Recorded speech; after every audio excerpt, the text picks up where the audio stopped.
Hi, today we're going to talk about how to finish a mantle.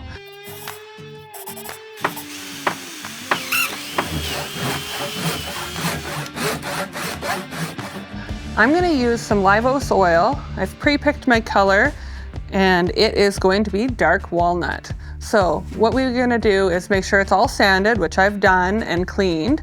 And now we're just going to start applying the oil. This one is a distressed mantle, so I wouldn't use like a cloth or anything like that because I don't want to leave any fuzzies on it. So today I'm just going to use a brush, a nice synthetic brush that's not going to leave bristles all over my project. So to start, I want to make sure that my color is well mixed and I don't have any lumps or clumps on the end of the stir stick.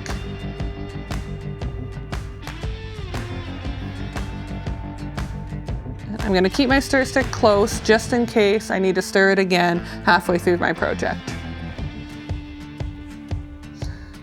To apply, I'm just going to apply a little bit to my brush and just start slowly brushing it in. It's going to soak in a ton, and that's okay because you'll probably want to do 2 coats.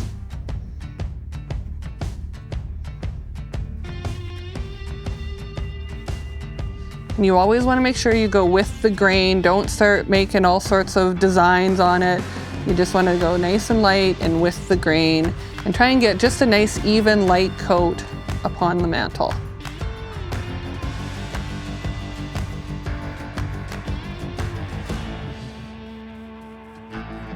Because the mantle is so rough, you're going to want to make sure that you really stretch the stain out and it doesn't just sit in the grooves, or else it's going to look a little bit spotty when you're done.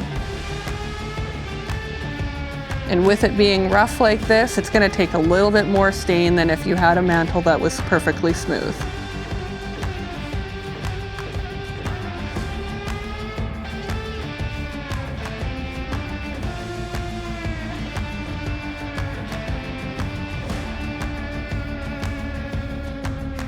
As you can see, there's some drips coming along the sides here, and you just want to brush those in. You don't want to add more oil to them.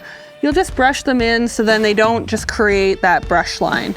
So anytime you have a drip, just wipe it away and then continue along the process that you were doing. One of the reasons why I chose oil is because I like the color of it. It soaks nicely into the wood and it gives a little bit more of a natural feel to the wood product. It's not going to get super shiny unless I add a shiny coat to the end. It's just going to give it a natural light coat.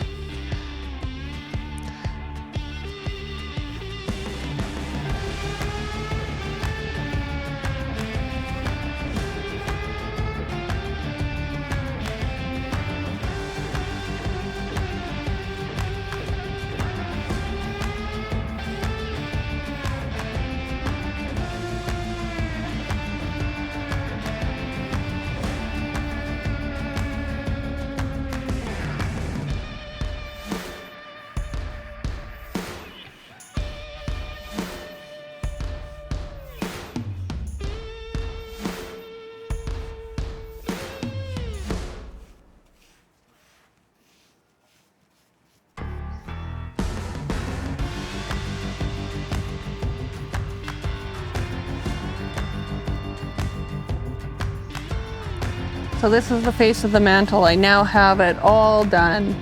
And so what I'm gonna do is just let it sit for a little bit, probably about 10 minutes, and then I'm gonna come back and see if there's any pools that haven't soaked in. If there is, then I'm just gonna wipe them away gently and then flip it over and do the next side.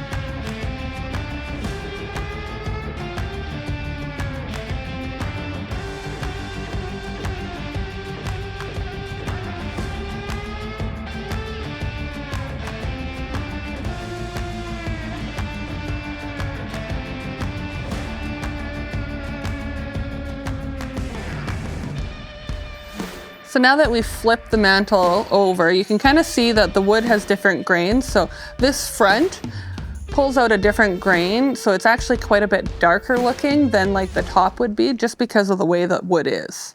So you always have to remember that when you're staining wood or doing anything with wood, that there'll be a little bit of a difference depending on the grain and how it's running. So as you can see, I'm just finishing up here. I've done all of the sides, and what I'm gonna do is wipe off all of the excess now. It's been about 10 minutes and I'll be able to start on that front side and just wipe off whatever hasn't soaked in. The wood can only soak in so much oil, so that's why we wipe off the excess. And then if you wanted to do another coat, you'd be able to, given you're not gonna get the same depth of color that you do on your first coat. I always say, as a general rule, you're getting about 60 to 70% of your color from your first coat. To do more, you're only gonna add about 20 to 25, and then even less if you do a third.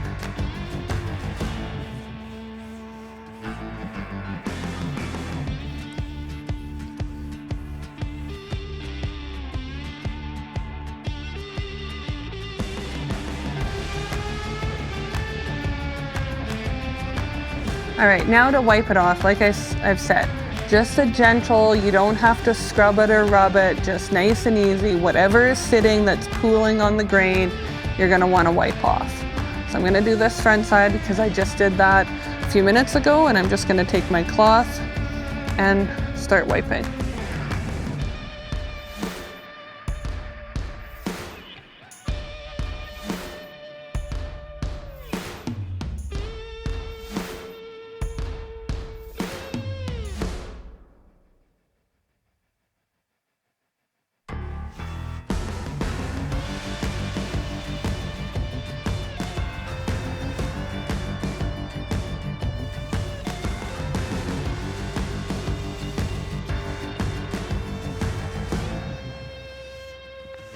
There. As you can see, now it's all white. Now we'll wait 10 to 12 hours before applying another coat.